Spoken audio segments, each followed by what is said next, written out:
This is Where We Live from Connecticut Public Radio. I'm Catherine Shen. Dating in 2024 can be tough. There are no shortage of stories about dating in the age of Tinder, Bumble, Hinge, and more. But today, we're going to talk about dating and falling in love when you're an older adult. Last fall, the spin-off show for The Bachelor, The Golden Bachelor, started a national conversation about falling in love in midlife and beyond. Today, we hear from experts about dating in this age range, and we'll even get to hear some love stories that will put The Notebook, written by Nicholas Sparks, to shame. Joining us now is Dr. Kristina Zdanys. She's an associate professor of psychiatry and division chief for geriatric psychiatry and behavioral health at UConn. Thank you so much, Dr. Zdanys, for being with us today. It's a pleasure to be here, Catherine. Thank you. And also with us is Chip Conley, who's the founder and CEO of the Modern Elder Academy, which is a school that's dedicated to midlife transitions. Thank you so much, Chip, for being on Where We Live today. It's great to be here. And for our listeners, if you're dating or you have fallen in love at any age, we want to hear from you. Give us a call, 888-720-9677, or leave us a comment on Facebook and Twitter at Where We Live. So I want to start with you, Dr. Zdanys. We're talking about dating as an older adult. Can you tell us what the data is saying right now? Yeah, so what we know is that 36% of adults over the age of 65 are single. It's slightly skewed by gender. So over the age of 65, 49% of women and 21% of men would be considered single. And about 16% of single people over the age of 85 are actively seeking a romantic relationship. And are those numbers surprising? Or is that pretty, I don't want to use the word typical because I know there's no typical situation, but does that seem to be relatively normal? I think that there's more dating happening now than years and years ago, right? I think, for example, if you think about somebody who was widowed, maybe back in the 50s, 60s, 70s, even 80s, it was kind of like a Little Red Riding Hood grandma image, right? Where Little Red Riding Hood's grandma, she might have been like 65, but she was portrayed as living alone in a little cottage, doing her thing, right? But I think now people are living longer, they're living healthier, and they're realizing that they have an opportunity to seek other romantic relationships. And Chip, what do you hear people from the Elder Academy say about dating? Are you hearing something similar? Yeah. So the Modern Elder Academy, we have about 4,000 alums from 47 countries, and average age is about 55. So what we have seen, and actually about over 60% are women, we definitely see the challenge that a lot of women feel with that statistic that Kristina mentioned, which is 49% versus 21%. In terms of the percentage of people who are single, with women having a much more predominance. I think one of the things that I've noticed more than anything is women who are considering themselves age fluid. What is age fluid? It means someone who is not necessarily defined by their chronological age or their generation. And therefore, they don't say like, oh, okay, I have to meet someone who's older than me or who's my age. And so what that does is it opens up more possibilities for dating. And again, based upon the data, that's an important piece of it if you're a heterosexual woman. And I mean, with both of you just mentioning that the data skews towards women, can you talk about, are there reasons for that? What does the data, inform you of why it skews towards women? Well, I think largely it's because women are living longer, and that's for a variety of reasons, and that's been historical, right? So historically, people who are in the older adult category now, men were much more likely to smoke or drink heavily, or have other risk factors for cardiovascular disease, diabetes, et cetera. So I think that's kind of the underlying reason why there's so many more women who are older. And both of you also mentioned some unique challenges when it comes to dating in this age. So I want to ask Dr. Zdanys, can you talk about some of those unique challenges and opportunities when you're dating in this age range? Sure. Well, I mean, just starting very basically, and I think it's important also to acknowledge that we're talking about a very broad age range. There's a very big difference between being 50 and 75 and 100, right? Absolutely. But I think there's challenges in terms of identifying goals for a relationship, right? So Are people looking for marriage? Are people looking for a companion to go out to lunch with once a week? Are people looking for somebody to chat with over text? I mean, there's a whole range of people's expectations. And I think being able to set those expectations in a healthy way presents a challenge. And I think there's also, question of safety. So we know there's, risk of elder abuse. That could be emotional, that could be physical, that could be verbal, that could be sexual. But financial exploitation is by far the most common form of elder abuse. About 71% of elder abuse is financial exploitation. So I think a lot of older adults are also approaching the dating scene with some level of caution and skepticism. Well, and with what you just described too, do older adults also have the same anxiety of having to put yourself out there again as when, you're in 20s, 30s, 40s? Yeah, absolutely. Oh, do you want to take this, Joe? No, go ahead, Kristina. Okay, yeah. No, I think that there is a lot of hesitation, right? And I think one thing you mentioned was the Golden Bachelor. And while I think ABC may have been aiming to kind of break stereotypes by presenting the Golden Bachelor, I think they also reinforce some harmful and unrealistic expectations of what dating should look like in older age, right? So people who are athletic and with perfect bodies, and when you have a popular television show showing that, I think that reinforces some of the anxiety that people might have about going back into the dating scene, because maybe their body doesn't look like that anymore, or maybe their body doesn't work like that anymore. Right. And Chip, I'm so glad Kristina said that. Yeah, no, I think I agree completely. I found the show to be unfortunate in certain ways because as we get comfortable in our own skin, it starts to sag. And these women who were competing didn't have a whole lot of sagging skin. The reality is, I think one of the beauties of getting older and dating is you start to actually maybe not judge yourself by your body quite as much. You see that there are other values, whether it's your heart or your soul or your mind or your relational capacities or your cultural curiosity or your spiritual curiosity. There are a lot of things that get better with age. And I think for some people, if they continue to try to play on the playing field of the body and looks, that's a difficult playing field to play on as we get older. And so can be a little bit of a relief for both men and women that when you actually meet somebody, you don't feel like you have to hold your stomach in on your first date the whole time, or you don't have to feel like you're perfect. You're just going to show up with who you are, and hopefully they'll do the same. And it's actually a bit of a relief for a lot of people as they're dating in later life.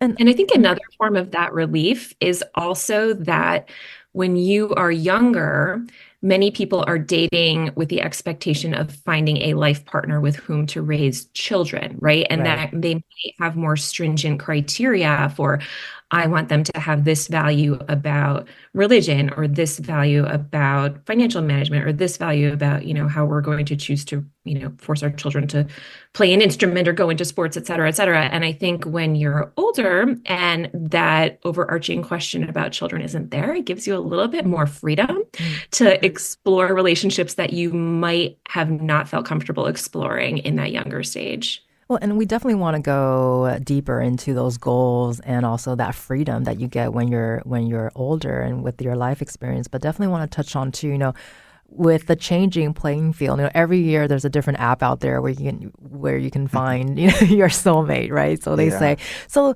what do we know about how older adults are navigating that world? That dating environment where dating apps are the main way that we meet people. I think one of the challenges with dating apps is that they focus a little bit more on the tangible qualities, your height, your age, your race, where you live, etc. And at the end of the day, I think as we get older, the intangibles, the personality type, the character qualities, the perspective on cohabitation or kids. I mean, because that is something that we bring into a relationship often when we're dating later in life is, do we want to live together or do we want to live separately? How do we deal with adult children or, actually children who are not adults who we still have in our lives? And so I think it's more complex than most dating apps allow for. But the beautiful thing about a dating app is it actually shows who's out there. And so it's a nice starter, but just know that the conversations you are meant to have in your first or second date are, meant to go a little deeper than what a typical dating app allows for. And I will note also that only about 26% of folks over the age of 50 who are seeking a relationship actually use an app. So a lot of older adults are using other means of connecting with other people. And we'll definitely get to that too, because we're going to be hearing from voices of people who are dating right now, and we do know a lot of people do end up meeting their partners online. And we're going to hear right now from Jenny Douglas from New York, who describes her experience with online dating. Let's take a listen. Kent's profile picture came up on my phone one morning when I was least expecting it. And I had decided at that point that I was feeling a little bit weary of online dating. And so I had actually taken myself off of the apps, but I got this email from OkCupid, even though I was no longer on the app, suggesting 3 men that might interest me. And sort of almost despite myself, I clicked on this profile, and it was just so sweet and beautifully written and tender and wry that I had to respond. So I just sent him a quick little message that said, "You're cute!" exclamation mark on it. And then I happened to be with my parents in upstate New York for July 4th weekend. This was 2014. And I went and had breakfast with my mom and dad, and then noticed my phone about an hour or two later, and there was a message from him back, and we ended up having a date in Brooklyn maybe a week later. And I was so entranced the moment. I mean, it's so funny because I had never really believed in the idea of falling in love. I mean, with the kind of depth that I fell in love with Kent. So I saw him, my knees buckled. We were at this bar with no name. It was actually called Weather Up, but there was no name on the outside of it. And I saw him standing at the bar, and I nearly canceled because I'd had a series of not great first dates. It had started out promisingly, and I just was like, oh, I don't know if I could take the possible disappointment again of like a first date that I had thought might be promising. But I saw Kent, my knees buckled. I curtsied before we ever even spoke. And I just knew something on that very first date that I had not known in any first dates I'd ever had before meeting him. And so hearing from Jenny's amazing story, I feel like many of us, I feel like it would resonate with a lot of us. I think the curtsying is pretty amazing, but like, don't you love that? And I think the beautiful thing is like you can hear her smile while she's telling the story, really. And it sounds like everyone has to deal with the same kind of pressures of dating apps. And Jenny said it herself that she wasn't sure if this was going to be a thing, but that she saw a picture of Kent and was like, oh my God, I got to go meet him. So can you talk about figuring out what prompts and pictures to post, which can be really overwhelming because it's almost as if you're trying to sort of play with the algorithm of people, so they say. Mm-hmm. I don't know if Chip, you want to start with that? I'll start. Okay. Yeah. Knowing that if you're looking for just a date to like go out for 1 or 2 dates, then there's one strategy. But I don't think that's most of us. Most of us are really looking for maybe a long-term relationship or somebody we can go out with for multiple times. So I think the more authentic and transparent you are, both in your picture, although, you can definitely, you want a picture that makes you look good. So let's start with that. But you also don't want something that's going to surprise people when they actually meet you because, oh my God, that's a picture from 12 years ago. Right. So it should be relatively recent. It should also show you in maybe doing something that you love doing, because whether it's, out backpacking or being at the theater or working with, young kids in some kind of volunteer program, that's where your personality is going to shine through.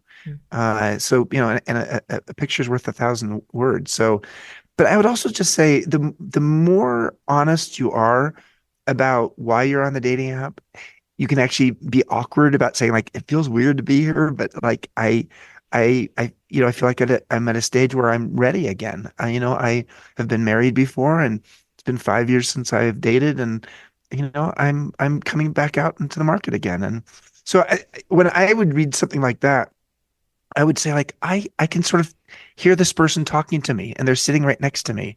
So the more you go from that point of view, where you're almost speaking to someone who you already know, the better. Right, and I think there's nothing like a little awkwardness to do a little ice Yeah. breaking. I think, and Dr. Zdanys, earlier we talked about a lot of people do not go through the app. So I want to listen to play another clip here where we talk about online dating is usually the name of the game when it comes to finding a new partner. But when our senior producer Tess Terrible talked with these folks, a lot of these older adults did not find their match online. So we're going to hear from Barb Beck, who's a relationship and life coach. I was helping my son look for a wedding suit. He was getting married in a couple of months. And we went into a beautiful Italian luxury store on Broadway here in Portland, Oregon. Just actually not because we thought we could afford anything, but because he wanted to try on a Hugo Boss suit to see what it looked like. And my now husband opened the front glass doors, and we looked at each other and went, "Oh my God." And it was just, we laughed because my son's name is Seth, and told Brian, my husband, hey, I think we just would like to try on a suit if you're okay with that. And he was like, no problem. And he grabbed as many suits as he could find for him to try on, and we shoved him in the dressing room. And we just kept asking him to go try on something else so we could keep talking. And it just went from there. A lot of people, especially women, say to me, oh my God, please tell me I don't have to get on the dating apps. I really just want to meet somebody organically. And I am proof that that could happen. But I will tell you what I find is that fear right there, that hesitancy right there, it actually kind of blocks being able to meet somebody organically. I find that if somebody can find the willingness to just be open and out there and make sure that they're being open-minded and that their body language is open and that they get on the dating apps and are basically, showing themselves in the universe, I'm open, I'll meet somebody any way that it wants to come into me. And so here we just heard Hugo Boss literally open doors for Barb and Brian here. Dr. Zdanys, I want to talk about, dating after being in a long relationship. Can it be especially challenging? And Barb sort of talked about that fear here. So can you talk about what it's like to date post-divorce or perhaps losing your spouse? Yeah, absolutely. So, I mean, I think in both of these vignettes that we've listened to, which were both so beautiful in their own ways, there's a few things that stand out. I loved what the woman was saying about just having that openness and authenticity, which when you're scared is really difficult to do, right? But I think walking into a store and suddenly meeting somebody is not a typical story, but I think having an openness to engage in activities that are meaningful for you can actually lead you in that direction. So whether you consider joining some volunteer groups, taking some classes that are of interest to you, going to your library, going to participate in advocacy about a cause that is really important to you, going to the gym or engaging in other recreational activities or religious groups are different ways that provide structure to get out there and will help lead you to like-minded people. So if you can take that authenticity and go into those situations, I think that there's a good chance that you might connect with somebody meaningfully. And we're going to play another clip here. We're going to hear from Nancy Kessler from Sandy Hook, who shares about some of the things that surprised her about dating at this age. I think the biggest surprise to me was that in the past, a lot of my relationships have been contentious, and I've been wanting to change the other person. And I don't want to change myself or my partner. And I think it's vice versa. So I find that very refreshing, because a lot of the things that I might have argued about in the past are just things that really don't matter. Like, what you see is what you get at this age, and everybody has baggage. So yeah, you have to go into it saying, like, I'm not going to change this person. So I want to ask both of you to respond here. Let's start with Dr. Zdanys. I think we talked a lot about authenticity in the last couple of minutes, and it seems like that's what Nancy is saying here. What do you think about that? No, I think it's very true, right? I think when you can peel back sort of the face that you think the world needs to see, that allows you to be true to yourself, and being true to yourself will help you find people who love you and appreciate you just as you are. And that really is the foundation of a solid relationship. Chip, anything from Nancy's story that jumped out to you? Oh yeah. I mean, first of all of the people who we're hearing right now are MEA alums, so I love them all. And it's great to hear their stories, and I know Nancy well. Expect baggage. That's like, I would start with that. We all have baggage, and as we get older, we're carrying more of it around. So by the second or the third or the fourth date, maybe you get into a baggage conversation and you say, so like, based upon past relationships, what's some baggage that you feel like you have that, that we want to like explore, or you want to actually talk about? And, again, it being vulnerable as early as possible will, I think, help you determine, as long as you feel safe. Let's start by saying that you have to feel safe. But it allows you to get to a deeper place more quickly. And that will help you to determine, whether your potential partner here is willing to go there as well. Especially for a woman speaking with a man, because men have a tendency to have a harder time going to vulnerability.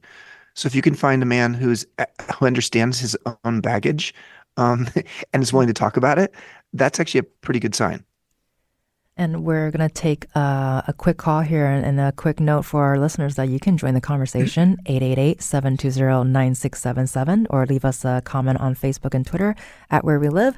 Before we go to break, I want to bring in Valentina, who is calling in from Farmington. Valentina, you're on the air. Hi, thanks for taking my call. Sure, go for it. So I am in my late 30s, but I've generally dated about 30 years older than myself because I just never had the patience for people my own age. That's changing a little bit. Like, I'm trying to actively aim younger these days. But one of my biggest takeaways with dating in general has been that as a culture, we spend a lot of time and energy on doing and getting things, and we don't spend as much time and energy on introspection and valuing other human beings. And dating is where that's become the clearest to me, because even dating people a lot older than me who are accomplished and have degrees and have professional careers, for some of those folks, it's like they've put all their energy into that and haven't put as much energy into kind of really having experiences and discovering who they are and what they want, and like the reality of what they value, not what they think they value, but what they discover through the experiences that they've had in their life. Well, thank you so much, Valentina, for taking the time and sharing your story with us. We really appreciate it. Just a quick response here, Dr. Zdanys, anything that Valentina said that jumped out to you? Yeah, well, I think it's also important to think about a few of her points. I think one is having that level of introspection does come with maturity. And I think that can be valuable when we're talking about the dating scene for older adults, right? So they've lived through a lot, they've learned from their experiences, and that can facilitate connection. But I think another thing that's important to talk about is, when we've had this conversation thus far, we've been talking about people who may be widowed or divorced. But there's also a cohort of folks in their older years who perhaps have never been married or in a sustained longitudinal relationship because they've been acquiring the degrees and engaging in their work so diligently. And now it's an opportunity for them to explore that part of their lives that maybe they hadn't previously. And I think that's important to acknowledge as well. Definitely, and that's something that we will be talking about after the break. You've been listening to Dr. Kristina Zdanys. She's an associate professor of psychiatry and division chief for geriatric psychiatry and behavioral health at UConn Health. You've also been listening to Chip Conley, who's the founder and CEO of the Modern Elder Academy. They'll be staying with us as we continue our conversation about dating when you're an older adult, and we want to hear from you. Give us a call and tell us your story, 888-720-9677, or find us on Facebook and Twitter at Where We Live.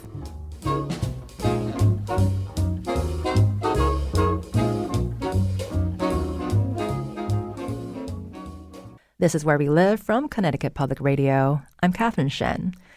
Today, we're talking about dating and falling in love during midlife and beyond. With us is Dr. Kristina Zdanys. She's an associate professor of psychiatry and division chief for geriatric psychiatry and behavioral health at UConn. And we also have with us Chip Conley, who's the founder and CEO of the Modern Elder Academy. And listeners, let us know if you're dating right now. If you want to share your story, give us a call, 888-720-9677, or find us on Facebook and Twitter at Where We Live. And also another quick note for our listeners that in this segment, we will be talking about sex and intimacy.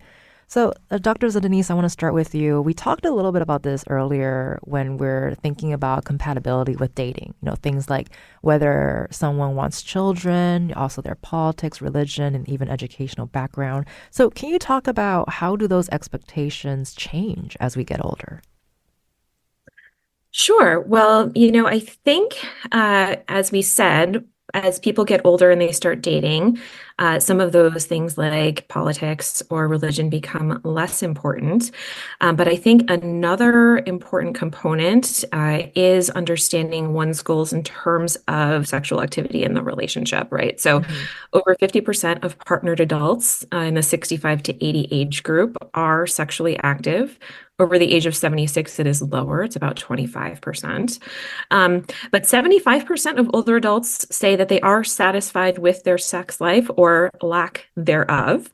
And I think part of this also goes down to that gender divide that we discussed. So we know that sexual function can change as people get older. Women after the age of 50, they tend to have decrease in libido. They also may have hot flashes, vaginal changes, weight gain.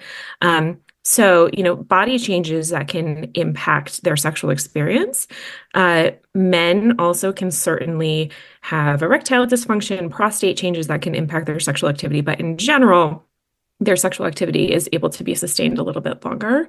And in both cases, for men and women, things like heart disease, diabetes, depression, and even the medications that they take can impact their sexual performance. And Chip, I want to ask you to respond to that too, with what Dr. Zdanys just said. Is that something that you're seeing as well? I think what I've seen is the definition of good sex changes. And what I mean by that is, especially for men, men are so performance driven. They're so focused on, the fireworks, the orgasm, all the kinds of things that, quite frankly, are somewhat juvenile. They learn these things. They learn these things at age 13, and at age 53, they still have the same definition of what is good sex. But right. I think what happens in one's 50s is you start to realize that sensuality, being sensual with someone, is as valuable or interesting as sexuality. And meaning that how you feel, giving someone a massage, or getting a foot massage, or just basically being affectionate and making out at the end of a great romantic movie. These are the kinds of things that can actually give people a greater sense of sensual pleasure. Taking a bath together, with some beautiful music playing. So I think the idea of what is sex and what is romantic intimacy becomes more and more important because we have to be a little bit more creative. And as we're talking about this topic and how it could change and not change for some people in terms of conversation and definition, which is such a great angle to think about, is we know that sex can be a bit of a taboo topic, but we're also hearing that the older adults that we spoke to did not shy away from talking about this at all. So here we're going to hear from Reverend Dr. Deborah Hafner, who is a sexologist and minister from New York. So I don't have a problem talking about sex ever because I've been a professional sexologist for 48 years now. So it is not a taboo topic for me. Many of the so-called obstacles just really aren't there. In falling in love, one still, no matter what your age is, you still experience lust. You still experience the thrill of looking at your beloved across the room and thinking, oh my God, he's so cute. And then I want this person. In many ways, we are having the best sex of our lives. And I think it's because we are so committed and so in love with each other that for the first time in my adult life, sex and love are actually the same thing. And yeah, there's some things that as you get older, you have to pay attention to. We joke about, when we wake up in the morning and our necks are stiff or our backs are sore or that, maybe we need to go take a warm shower together first to warm up our muscles. I think as one gets older, is probably a little less acrobatic because of those physical things. But the ability to really be with somebody and talk about what you want, what feels good, what would feel better, to try new things, to be with a new partner is incredibly exciting and frankly thrilling.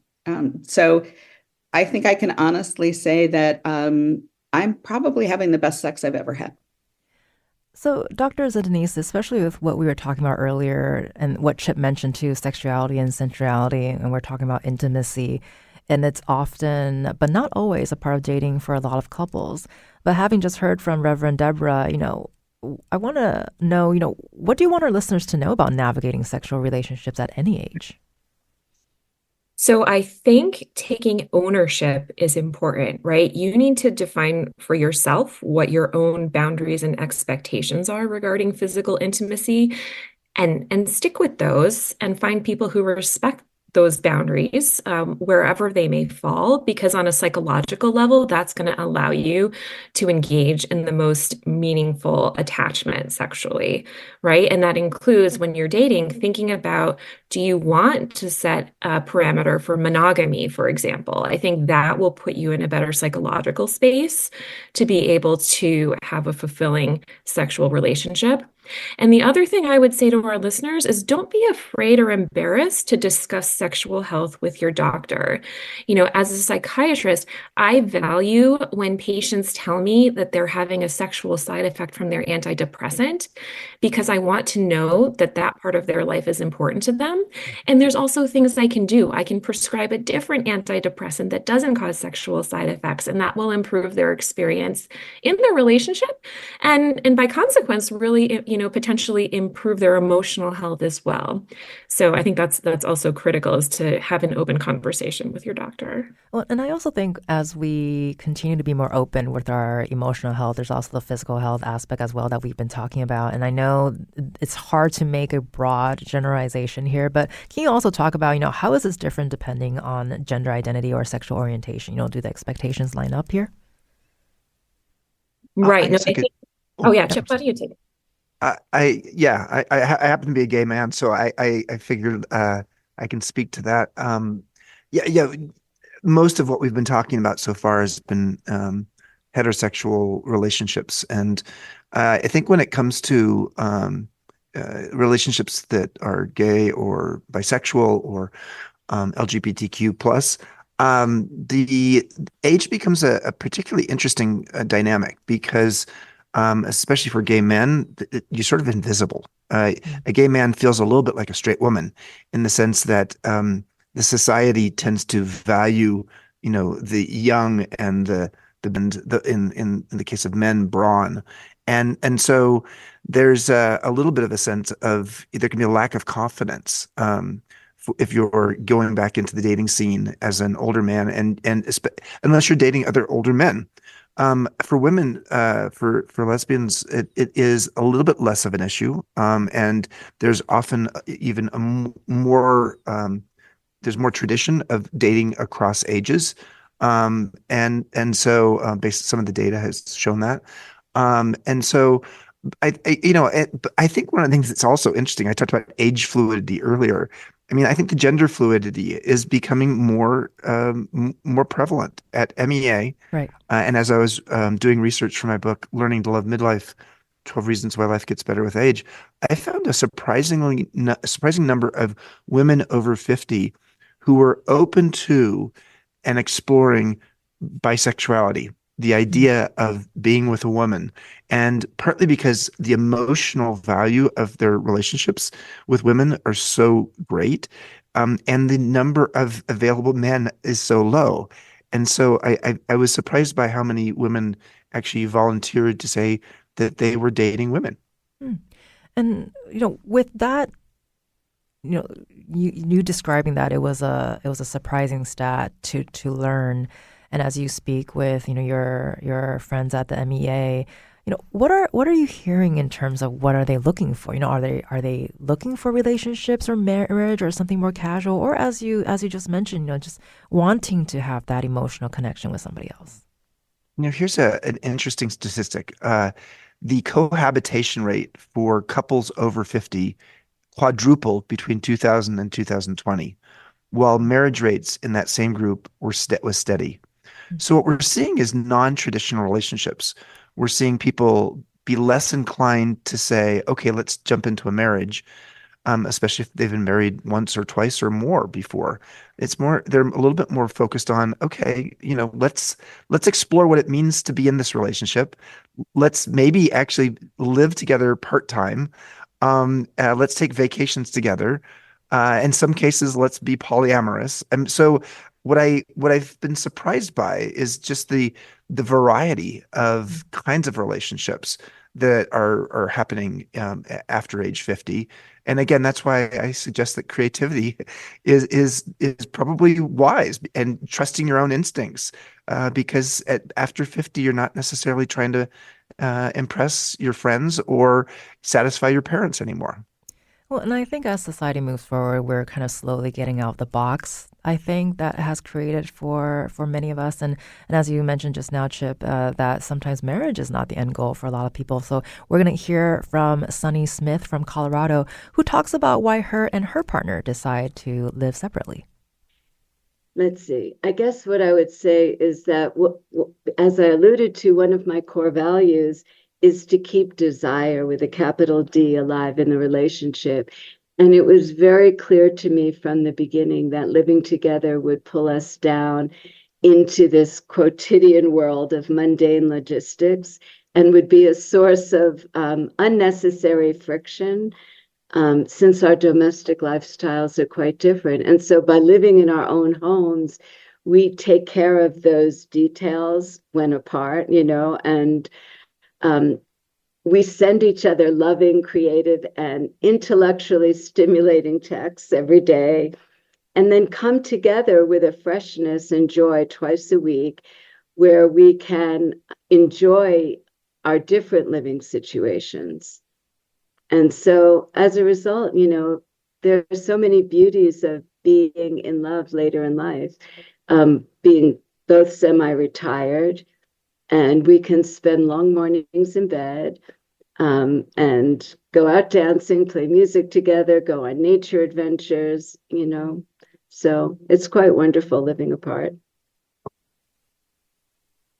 So Chip, earlier we talked about creativity and sort of getting out of that limitation, with what Sunny just shared. Is this something that you're hearing more now? Yeah. It's been interesting how the segues to these clips are perfect. Definitely, I know. I was thinking the same thing. Yeah, and again, it's all five of these women are MEA alums, so it's so great to hear their stories, because we need to hear more of these stories. For so many people after age 50, they sort of swallow their words when it comes to talking about romance or sex or what they're even yearning for. So I think because we live earlier in our life, sort of on a path that feels rather narrow, after 50, that path widens, partly because we care less about what other people think about us. And I guess also because we need to actually be open to new kinds of experiences. One of my favorite films of the last few years was Emma Thompson in that film. Oh gosh, oh God, it's Leo Grand. It's Here's to You, Leo Grand, or something like that.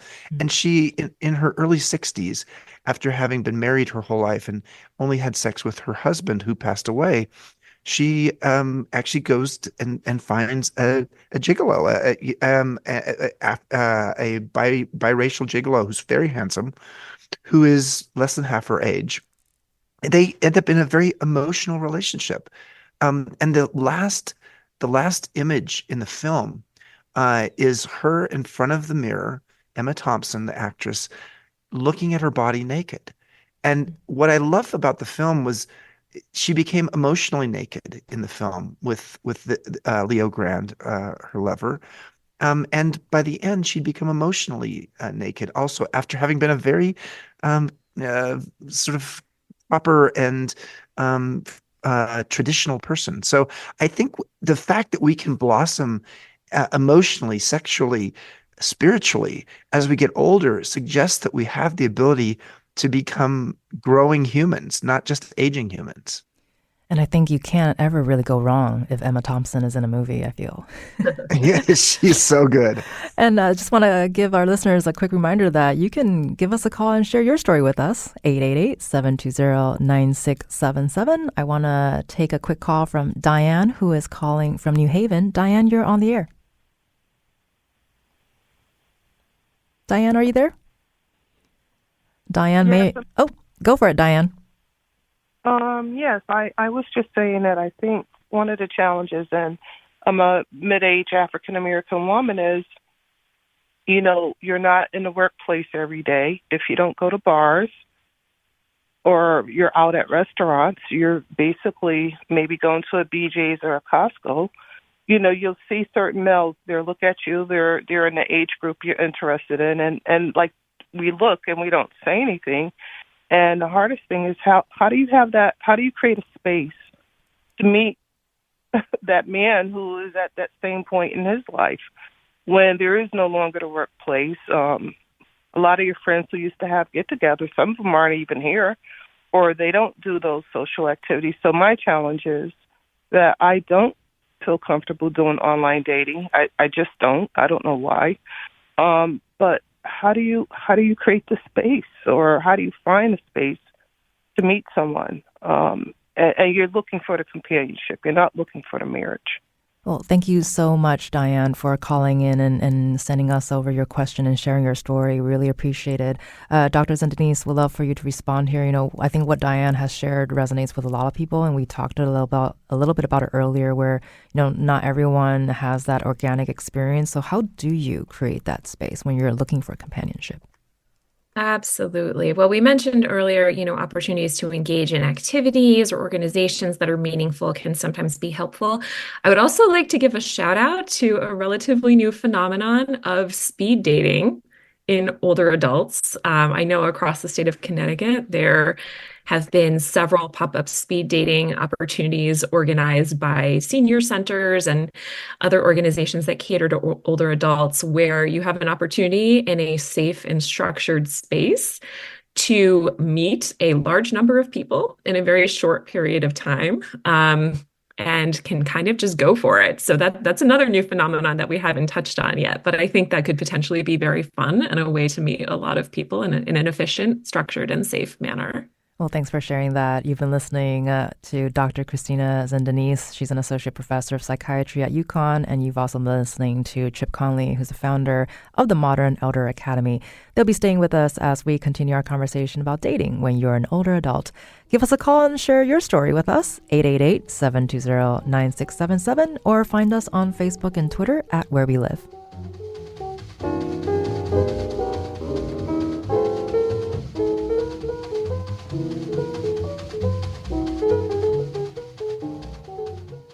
This is Where We Live from Connecticut Public Radio. I'm Catherine Shen. We're back with our conversation about love and dating in midlife. Still with us is Dr. Kristina Zdanys. She's an associate professor of psychiatry at UConn Health, and Chip Conley, who's the founder of the Modern Elder Academy. And so we ended the last segment sort of talking a little bit about speed dating. So we're going to do a little speeding through this last segment because we've had such a great time over the last two segments. Chip, last time we've had someone on from the MEA, our topic was focused on ageism. Would love to have you speak a little bit about how tricky that can be when it comes to dating apps. Yeah. You can be age fluid and not define yourself by a particular age, but the dating apps won't allow that. They will tell you that you're supposed to give your age. Now, sometimes people don't give their true age. The bottom line is, what I found from our MEA grads is when we had conversations about this, is if someone feels like they have to lie about their age, then they probably are.